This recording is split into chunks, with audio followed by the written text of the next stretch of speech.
WhatsApp everyone, once second welcome back to Tanbis tech gallery. তো আজকে আমরা একটা গগলস রিভিউ করব। এটা হলো যে DJI FPV গগলস ভার্সন 2।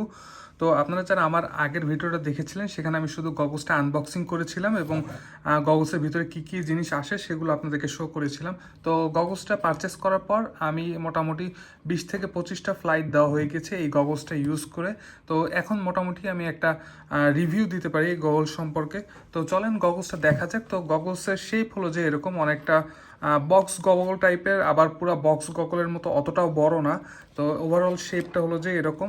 তো চলেন গগলসের বাইরের দিকে কি কি ফাংশনালিটি আছে সেগুলো দেখিনি। প্রথমে যে চারটা জিনিস দেখতেছেন এখানে বড় বড়, এটা হলো যে গগলসের এন্টিনার। এগুলো স্টক এন্টিনার।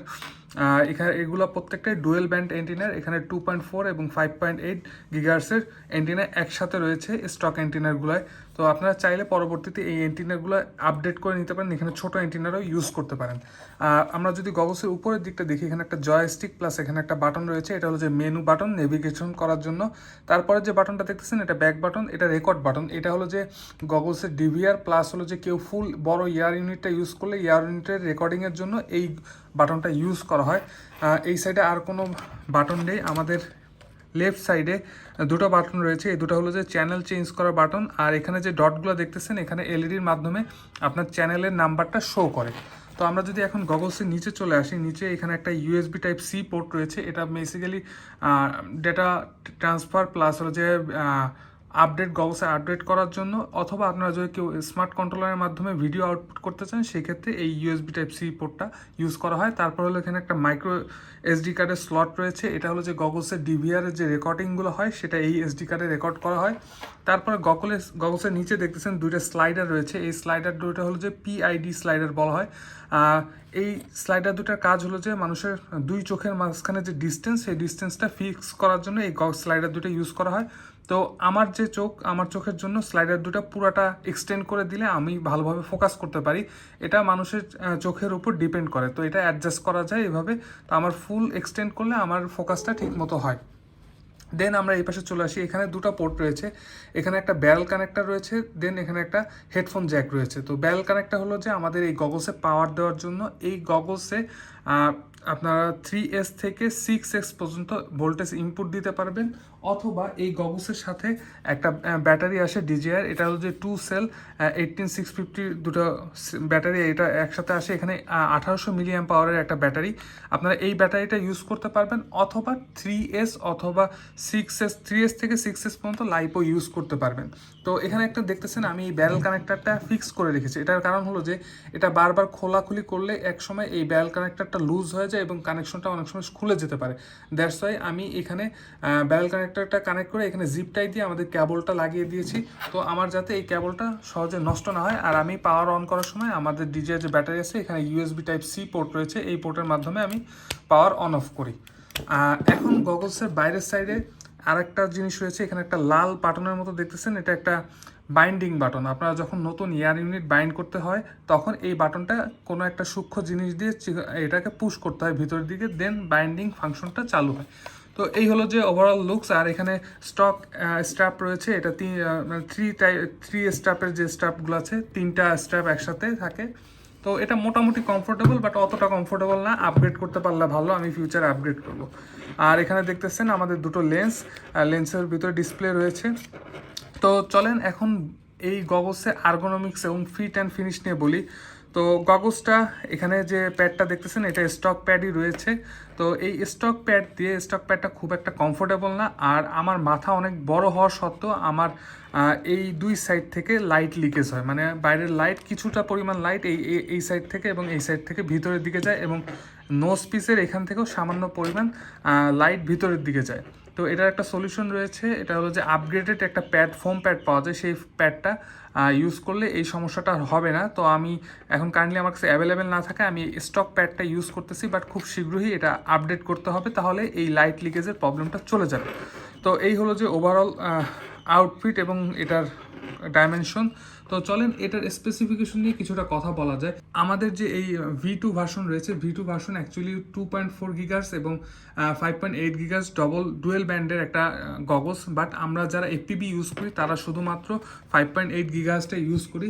আর এটার ভিতরে যে ডিসপ্লে দুটো রয়েছে, ডিসপ্লে দুটো হলো যে 810p রেজুলেশনের একটা ডিসপ্লে, এটাকে ফুল এইচডি বলা যায় না, এইচডি রেজুলেশন বলা যায়। আর এই ডিসপ্লেগুলো হলো যে 144 হার্জের, মানে একটা হাই রিফ্রেশ রেটের ডিসপ্লে এটার ভিতরে রয়েছে। এটা রেঞ্জ নিয়ে যদি কথা বলতে হয় তো অফিসিয়াল ওয়েবসাইটে এটা রেঞ্জ দেওয়া আছে হলো 10 কিলোমিটার উইথ স্টক অ্যান্টিনার।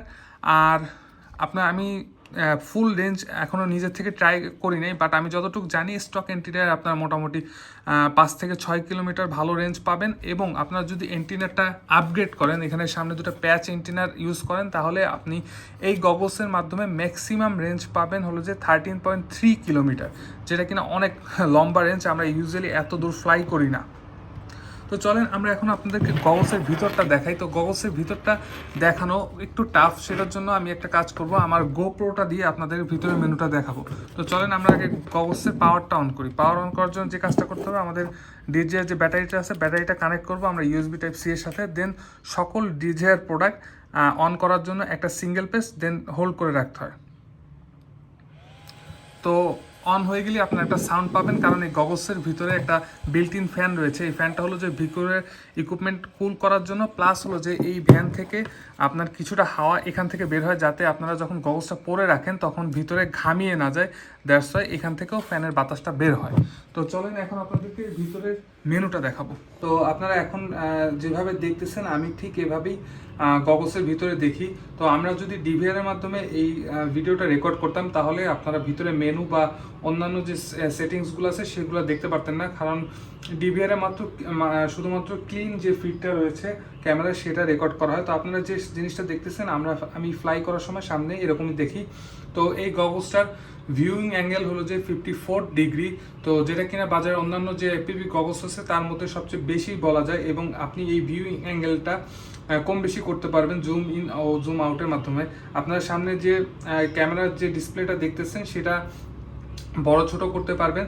তো আমার এখানে ফুল 100% জুম ইনে দেওয়া আছে। তো আমি 4/3 অ্যাসপেক্ট রেশিওতে ইউজুয়ালি ফ্লাই করে থাকি। তো 4/3-তে ফ্লাই করার মেইন কারণ হলো যে 4/3-তে ফ্লাই করলে আমি ভার্টিক্যালি উপরে এবং নিচে বেশি জিনিস দেখতে পাই, যেটা কিনা স্পিডে ফ্লাই করার সময় আমাদের হেল্প করে।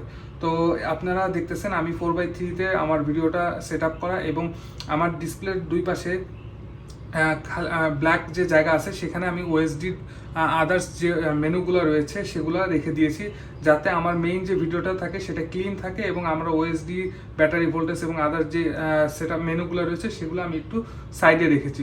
তো চলেন এবার গগলসের মেনুতে ঢোকা যায়। আমরা যদি জয়স্টিকটাকে মিডলে প্রেস করি তাহলে আমরা গগলসের মেনুতে ঢুকতে পারবো।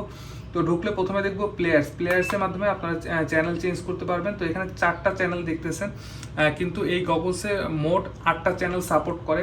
আমি যেহেতু 50 মেগাবিটস যে মোডটা রয়েছে সেই মোডে গগলসটা ইউজ করতেছি, দ্যাটস ওয়াই আমার 4টা চ্যানেল দেখাচ্ছে। তো এই মোডে আপনার ভিডিও কোয়ালিটি একটু ভালো হয়। আর যেহেতু আমি একা ফ্লাই করতেছি, আমার 4টার বেশি চ্যানেল কোনো প্রয়োজন নেই, দ্যাটস ওয়াই আমি এই ভালো কোয়ালিটি মোডে ফ্লাই করতেছি 4টা চ্যানেল দিয়ে। আপনাদের যদি কারো 8টা চ্যানেল প্রয়োজন হয় সেক্ষেত্রে আপনার 25 মেগাবিট যে মোডটা রয়েছে সেই মোডে চালালে আপনার ভিডিও কোয়ালিটি একটু ডাউন হবে, কিন্তু আপনার 8টা চ্যানেল পাবেন। তো চ্যানেলের পরে নিচে প্লেয়ারের পর নিচে নামলে আমরা দেখতেছি অডিয়েন্স মোড, যেহেতু এখন কোনো আদার্স কোনো গগলস এখানে অ্যাক্টিভেট নেই, অডিয়েন্স মোডটা বন্ধ রয়েছে। প্লেব্যাকের মধ্যে ঢুকলে দেখবো যে আমরা ডিভিআরের যে রেকর্ডিংগুলো রয়েছে সেগুলো এখান থেকে আমরা প্লে করতে পারবো। তারপরে যদি আমরা নিচে আসি, নিচে সেটিংস রয়েছে, সেটিংসের মধ্যে অনেক কিছু রয়েছে। তো প্রথম যে অপশনটা সেটা হলো ক্যামেরার মাধ্যমে আপনারা ক্যামেরার যে সেটিংসগুলো রয়েছে আপনার ড্রোনের সেগুলো চেঞ্জ করতে পারবেন, অ্যাসপেক্ট রেশিও চেঞ্জ করতে পারবেন, 4/3 নিতে পারবেন, প্লাস হলো যে ক্যামেরার যে কালার প্রোফাইলগুলো চেঞ্জ করতে পারবেন। এখানে 3টা কালার প্রোফাইল রয়েছে, এলইডি, রেসিং এবং স্ট্যান্ডার্ড। আমি স্ট্যান্ডার্ডে ফ্লাই করতে প্রিফার করি। আর অন্যান্য সেটিং চাইলে আপনারা এই মেনুর মাধ্যমে সেট আপ করে নিতে পারেন। তো সেটিংসের মধ্যে অনেকগুলো অপশন রয়েছে, আপনারা চাইলে বেটা ফ্লাইটের পিআইডি টিউনিংগুলো এই গগলসের মাধ্যমে করতে পারবেন। আর সবার লাস্টে যে অপশনটা রয়েছে সেটা হলো ডিভাইস, এটা ইম্পর্টেন্ট অপশন। তো এখানে আপনারা দেখতেছেন যে পাওয়ার আউটপুটটা এখানে শো করতেছে। তো পাওয়ার আউটপুটটা আপনারা এখান থেকে চেঞ্জ করতে পারবেন, এখানে আপনি 25-200 থেকে শুরু করে আমার গগলসে 1200 মিলিওয়াট পর্যন্ত আপনার আউটপুট শো করতেছে। তো 1200 পর্যন্ত শো করার মেইন কারণ হলো যে আমি একটা হ্যাক করেছি, সেই হ্যাকের কারণে আমার গগলসে 1200 মিলিওয়াট পর্যন্ত শো করতেছে। বাট আপনার গগলসটা কেনার পর স্টক এটা 700 মিলিওয়াট পর্যন্ত যায়। তো 1200টা হ্যাকটা করলে আপনার একটু রেঞ্জ বেশি পাওয়া যায়, দ্যাটস ওয়াই এটা করে নেওয়া হয়েছে। এই তো মেনুতে এইসব জিনিস আপনারা চেঞ্জ করতে পারবেন, আর আপনারা এইভাবে গগলসের ভিতরে দেখবেন। তো চলেন এখন আমরা কিছু ডিভিআর এর রেকর্ডিং দেখা যায়, দেখি কেমন ভিডিও আসে এই এফপিভি গগলস দিয়ে। আর আমি ক্যাডেক্স ভিস্তা এয়ার ইউনিটটা ইউজ করতেছি, যেটা কিনা one of the best camera system. Camera quality, video quality খুবই ভালো। এটি একটি 720p এবং 120 fps এর ক্যামেরা, আর এটার 4x3 অথবা 16:9 দুটোই অ্যাসপেক্ট রেশিওতে ফ্লাই করা যায়।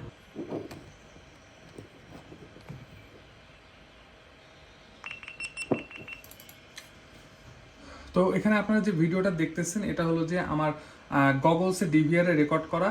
তো আপনারা দেখতেছেন খুবই ক্লিয়ার এবং সুন্দর একটা ডিসপ্লে। এখানে আপনারা যে রেজলিউশনটা দেখতেছেন এটা হলো যে 720p 120 fps এর একটা ক্যামেরা ইউজ করেছি। আমি ক্যাডেক্স ভিস্তা যে কিটটা রয়েছে সেই কিটটা ইউজ করেছি। সেই কিটে আপনার ক্যামেরা রেজলিউশন হলো যে 720p 120 fps। তো ফ্রেম রেটটা বেশি এই ক্যাডেক্স ভিস্তা কিটটায়।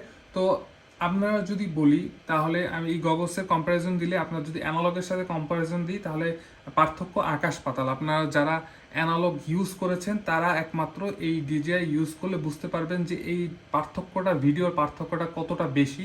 কারণ অনেক কিছু, সিম্পলি যদি আপনাদেরকে একটা উদাহরণ দিই, আপনি অ্যানালগ যখন ভিডিও ট্রান্সমিটার এবং গগল ইউজ করবেন তখন আপনি সামনে একটা মানুষ দেখলেন, বুঝবেন যে এখন একটা মানুষ আছে ওখানে, কিন্তু মানুষটা কে আছে এটা ঠিকমতো বুঝতে পারবেন না। আর ডিজিটালের সুবিধা হলো আপনি মানুষ তো আছে সেটাও বুঝতে পারবেন, বাট মানুষটা কে আছে সেটাও বুঝতে পারবেন। এই হলো পার্থক্য। তো সবার শেষ কথা যেটা বলবো, আপনি যদি এফপিভি ড্রোন ইউজ করতে চান এবং এফপিভি গগলসের মাধ্যমে ফ্লাই করতে চান, সেক্ষেত্রে বর্তমানে বাজারের বেস্ট ভিডিও সিস্টেম হলো যে DJ FPV goggles. Others HD system Bangla মার্কেটে আসতেছে, যেমন ফ্যাট শার্কের রয়েছে HD0 যে সিস্টেমটা আছে সেটাও খুব পপুলার হচ্ছে। বাট বর্তমানে বাজারে সবচেয়ে ভালো ভিডিও কোয়ালিটি হলো DJI FPV সিস্টেমে। তো চলেন, এখানে আমি মোটামুটি একটা ক্লোজ রেঞ্জের মধ্যে ফ্লাই করছি। এখানে আমার কোনো ধরনের ভিডিওতে লেটেন্সি বা স্ট্যাডার মানে যে আটকে যাওয়া আমি ফিল করিনি, কোনো ধরনের সমস্যা নেই, কারণ রেঞ্জটা খুব ক্লোজ রেঞ্জে রয়েছে এবং আমি 700 মিলিওয়াট ম্যাক্সিমাম ইউজ করেছি। তো চলেন আরেকটা ফ্লাইট আপনাদের দেখায়, যে ফ্লাইটটা আমি একটু দূরে গিয়েছিলাম। এখন যে ভিডিওটি দেখতেছেন বেশ সুন্দর ভিডিও, ক্রিস্টাল ক্লিয়ার ছবি, কোনো ধরনের ভিডিওতে সমস্যা নেই। তো এই ভিডিওতে এই ফ্লাইটে আমি একটু দূরে গিয়েছিলাম। আমি যেখান থেকে দাঁড়িয়ে রয়েছি সেখান থেকে আমি মোটামুটি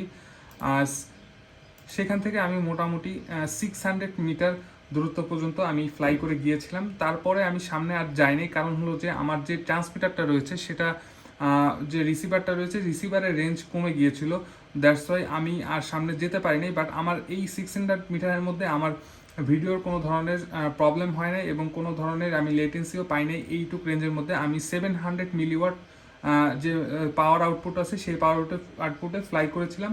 তো এখন পর্যন্ত আমার বেশি লং রেঞ্জ ফ্লাই করা পসিবল হয় নাই। তো ফিউচারে আশা করি একটা লং রেঞ্জ ভিডিও করে আপনাদের দেখাবো এই গগলসের ক্যাপাবিলিটি। তো এই এফপিভি গগলস বা এফপিভি সিস্টেম নিয়ে কোনো কোয়েশ্চেন থাকলে অবশ্যই কমেন্টের মাধ্যমে জানাবেন। আর কিভাবে এই এফপিভি সিস্টেমটা সেট আপ করতে হয় সেটার ভিডিও অলরেডি আমি তৈরি করে ফেলেছি, আমি ডিসক্রিপশনের মধ্যে লিঙ্ক দিয়ে দেবো। আপনারা যদি কেউ এইচডি সিস্টেম সেট আপ করতে চান, কীভাবে সেট আপ করবেন সেটার ভিডিও আমার চ্যানেলে রয়েছে। তো সবাই অবশ্যই আরেকটা জিনিস জানতে ইচ্ছুক হবেন, সেটা হলো যে এই গগলসটার প্রাইস কত পড়েছে। তো আমি গগলসটা ইউএস থেকে নিচ্ছি আমার এক রিলেটিভের মাধ্যমে। তো সেক্ষেত্রে আমার প্রাইস পড়েছে, অরিজিনাল যে প্রাইসটা রয়েছে $569 যে ডলার, সেটা পড়েছে শুধুমাত্র গগলসের জন্য। এবং আমার যে ক্যাডেক্স ভিস্তা ইউনিটটা রয়েছে সেটার জন্য পড়েছে $159। তো বাংলা টাকায় যদি আমরা হিসাব করি, আপনি যদি কোনো লোকাল ভেন্ডরের মাধ্যমে এই গগলসটা আনতে চান সেক্ষেত্রে আপনার 54 থেকে 57 হাজার টাকার মতো পড়বে। আপনি যার থেকে আনছেন তার উপরে ডিপেন্ড করবে, শিপিং টিপিং সহ। আর যদি এয়ার ইউনিটটার কথা বলেন সেটা আপনার 14,000 থেকে 19,000 টাকার মধ্যে পড়বে। আপনি কোন এয়ার ইউনিটটা আনতেছেন সেটার উপর ডিপেন্ড করবে। তো একটা জিনিস আপনারা লক্ষ্য করবেন, ডিজেআই যে অফিসিয়াল ওয়েবসাইট আছে সেখানে বর্তমানে ডিজেআই গগলস ভার্সন 2টা আউট অফ স্টক রয়েছে। তো এটার একটা কারণ রয়েছে। আমি রিসেন্টলি জানতে পারি যে ডিজেআই এফপিভি গগলসের ভার্সন 3টা রিলিজ হতে যাচ্ছে। তো সেই কারণেই হয়তোবা এইটা এখন বর্তমানে স্টক আউট রয়েছে। তো আপনারা যদি কেউ লেটেস্ট ভার্সনটা নিতে চান তাহলে কিছুদিন ওয়েট করতে পারেন। আর আমি যতটুকু জানি যে ভার্সন 3 রয়েছে সেটার কমপ্লিটলি নতুন একটা সিস্টেম হবে, সেটা আগের কোনো প্রিভিয়াস এআর ইউনিট বা অন্য কিছুর সাথে পেয়ার আপ হবে না, সেটা সম্পূর্ণ নতুন একটা সিস্টেম হবে। তো আপনাদের যদি তারা না থাকে তাহলে ওয়েট করে দেখতে পারেন ভার্সন 3টা কেমন হয়। তো আশা করি আপনাদের ভিডিওটি ভালো লেগেছে। ভিডিওটি ভালো লাগলে অবশ্যই একটা লাইক দিবেন। আর নেক্সট ভিডিওতে আবার দেখা হবে। টিল দেন, আল্লাহ হাফেজ।